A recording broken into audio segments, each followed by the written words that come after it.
In this video help, we're going to cover the sales portal screen. You can access it from the actual portal in the sales screen or from the main menu.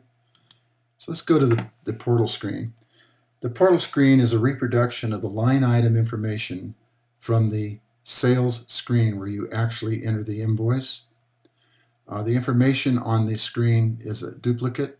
So what you're doing is you're actually looking at the information from the individual row plus the header information at the top of the screen indicating what store the actual item was purchased through.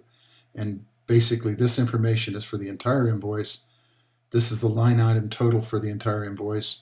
And then this is the individual item that's coming over from the record for the row that you're actually looking in. So this is the row information.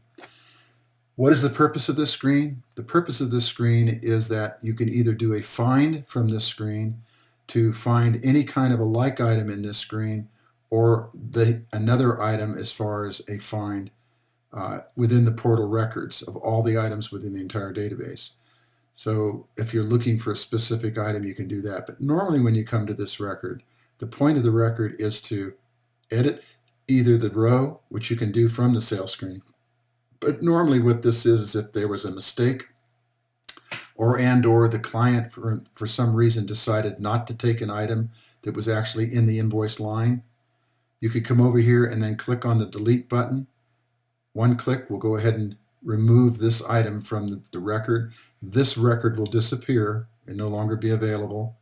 And then when you go back to the sales screen, that line item will be removed from the row.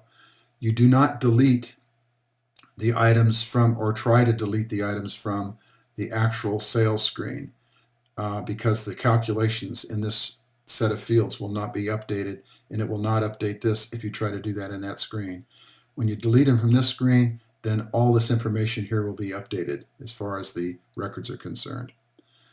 Okay, so in order to see or get back to the actual invoice for this record, click the icon at the end of the row, which brings you back in, and you can see the line item that we were discussing right here in the sales screen. If you are completing the invoice and you need to see the invoice itself, which we'll cover separately, you would click on this item right here which says show print invoice when you're done entering data, and then it will provide you with the information for this invoice that you can go ahead and print on. But we'll go ahead and talk about that when we get to the actual line item invoice screen video. If you have any questions, as always, go ahead and contact me for help. And there's one way to do that. You can see this little icon up here in the corner. If you click this, it'll go to the support site if you need information, or you can put in a ticket for me to contact you there, or call me directly, or send an email. Thank you.